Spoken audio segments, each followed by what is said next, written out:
E eu tive a oportunidade, senhor presidente, essa semana, de conversar com a presidente Dilma. E ali, a gente, entre diversos assuntos que abordamos, eu cheguei a perguntá-la se ela tivesse que começar de novo, onde ela achou que ela errou. Ela falou, olha, senador Telmar, eu ganhei essas eleições com uma votação de 50 e poucos, milhões brasileiros. Mas eu assumi esse mandato com o foco de governar para o Brasil, para os brasileiros. Eu vim como ex-ministra do presidente Lula e o meu primeiro mandato acumulando experiência para fazer o governo dos nossos sonhos. Mas o Brasil sofreu algumas baixas. Eu vi agorinha um senador aqui que me antecedeu culpando a Petrobras, que foi má gestão. Não. O Brasil está sofrendo ainda, ele passou ileso, o reflexo das crises americana e europeia. E ele aqui chegou no momento, senador Lobão, que começou a chegar os reflexos. O que dava a sustentação econômica desse país? Eram as commodities, principalmente vendida para a China, uma parte do manufaturado, e o preço do petróleo, que era o viçareiro.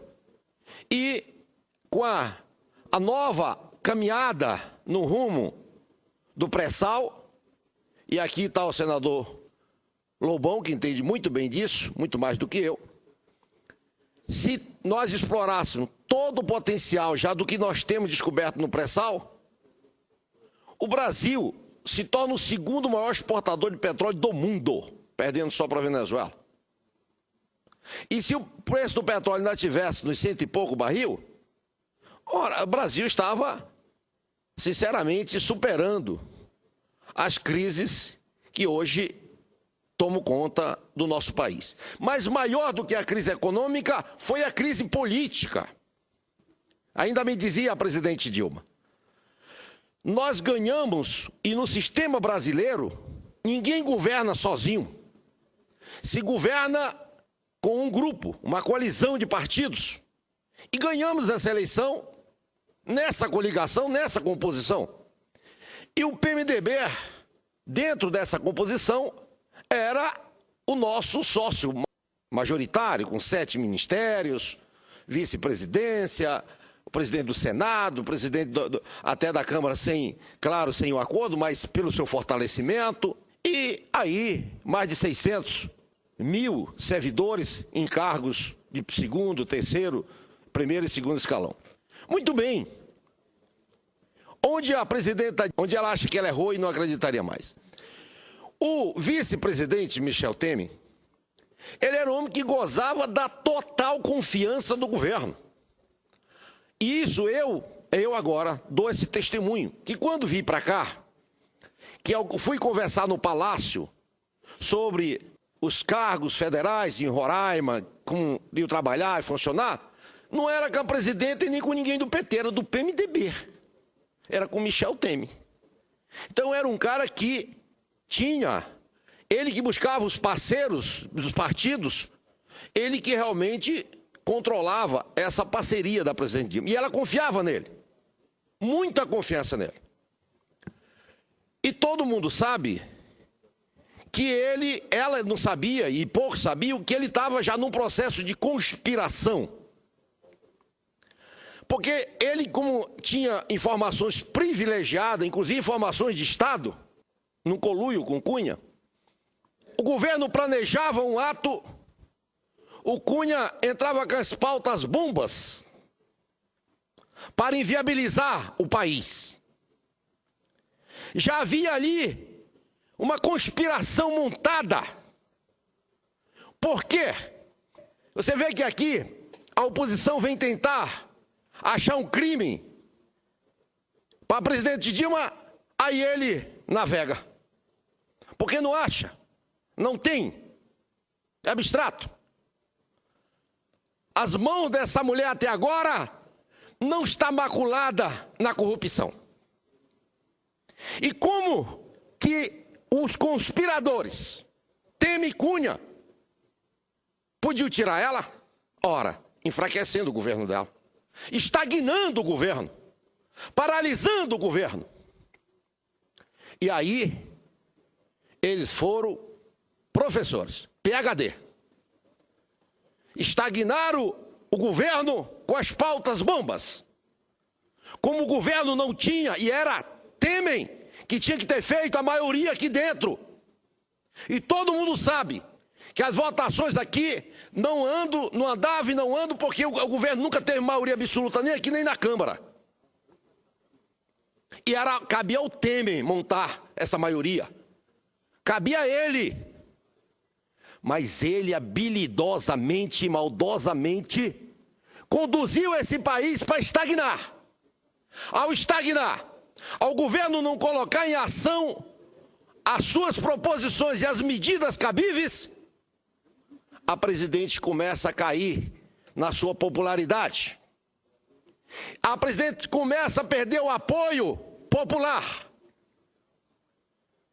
Aí a caça ficou fácil.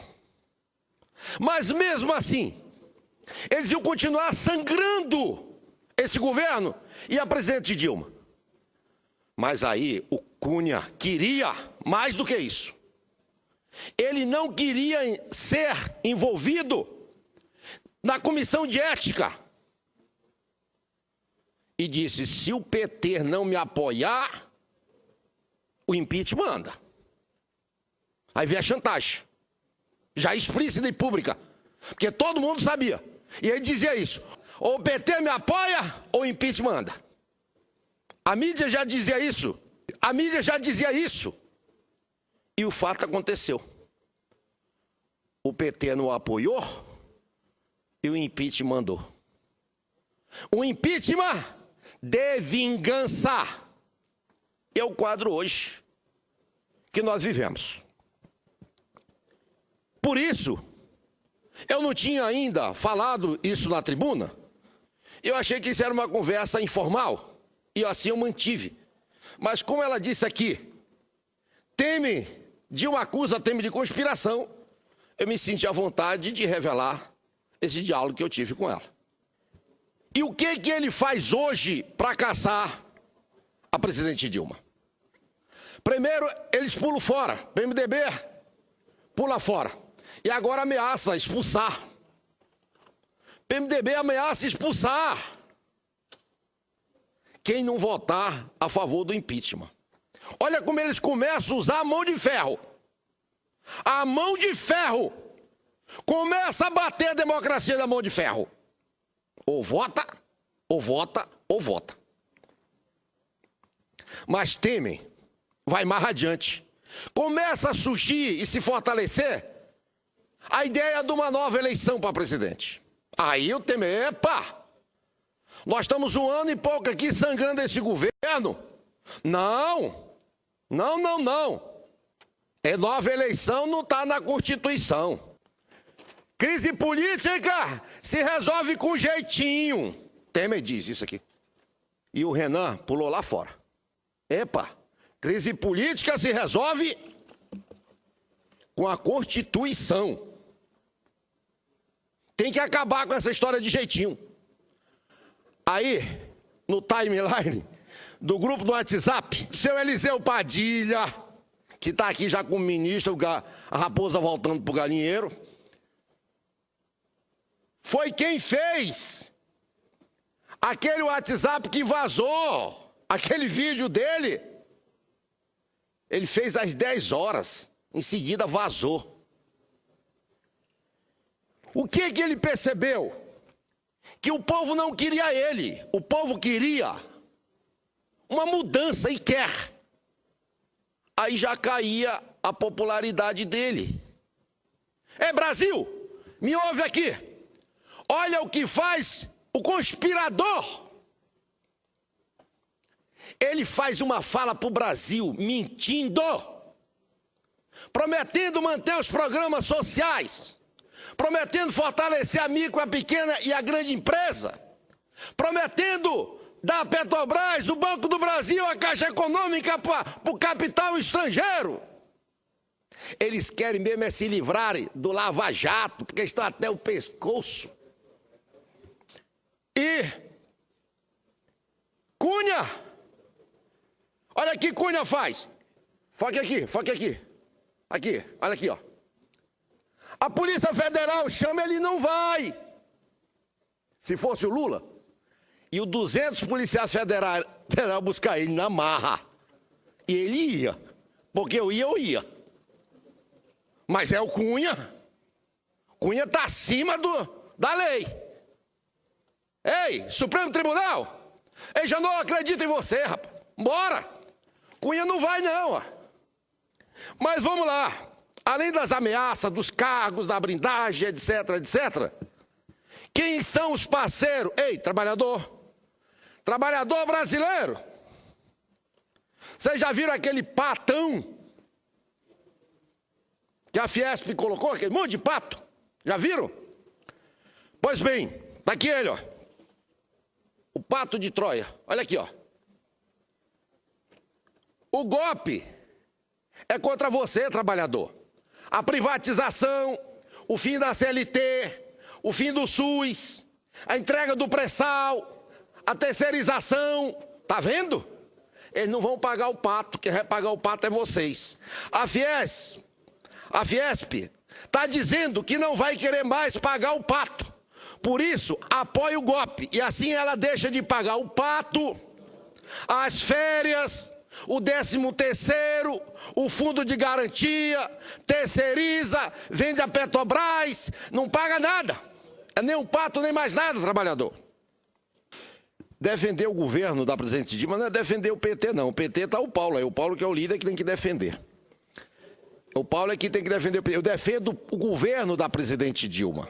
E por que eu defendo? Tá correndo. E só porque eu defendo o governo da presidente Dilma? Porque é um governo de coalizão, um governo de vários partidos, no qual o meu está incluído. E mais do que isso, ninguém fez pelo meu Estado o que a presidente Dilma fez. Ninguém fez. Nós sabemos que, por exemplo, o senador do mal, que tanto explorou todos os governos, desde o Fernando Henrique Cardoso, Lula e tal, foi líder de tudo aqui, ele colocou uma peça em Roraima chamada Parque do Lavrado. Era uma reserva, e aí ele fez uma reserva no nosso estado. Essa reserva prejudicava juridicamente os produtores. E presidente Dilma foi 2 vezes no meu estado, um estado pequeno. E ela mudou, tirou do decreto esse Parque do Lavrado e com isso livrou a questão fundiária do meu estado, que hoje é um estado que eu quero aqui convidar. Quando os senadores tiverem dinheiro sobrando, pode investir no nosso estado, que ele está lá de portas abertas. A energia de Tucuruí estava parada numa reserva indígena há 4 anos. Eu, no primeiro ano, consegui, com a presidente Dilma, levar o meu estado e ela destravou essa licença ambiental e indígena e já está chegando a energia, acho que nos prazos que deveria chegar a 2 anos e pouco. Então, ela fez pelo meu estado o que nenhum outro presidente fez. Fora casas, creche, PAC 1, PAC 2, PAC 1, PAC 2, tudo que foi colocado lá. Então, a presidente Dilma, Minha Casa Minha Vida, Luz para Todos, Bolsa Família, Pronatec, Pronaf, ProUni, FIES, olha, sinceramente, eu tenho muita gratidão por ela. Muita gratidão por ela. Coisa que vão perder, hein? Ei, você que está me ouvindo? Que recebe ProUni, Pronatec, FIES, Pronaf, Minha Casa, Minha Vida. Deixa essa quadrilha sumir, vocês verem. Vai sumir tudo. Quando eu digo que não tem crime, eu vou ler aqui, ó. Foca aqui. Isso não foi eu que fiz, não, ó. Olha o que o Ministério Público diz aqui, ó. Aqui, ó. Na opinião deles que assinaram a nota, não foi comprovada a prática de crime de responsabilidade pelo relatório da comissão. Para os signatários, prefeitos, governadores também se utilizam da mesma prática que embasa o pedido contra a Dilma.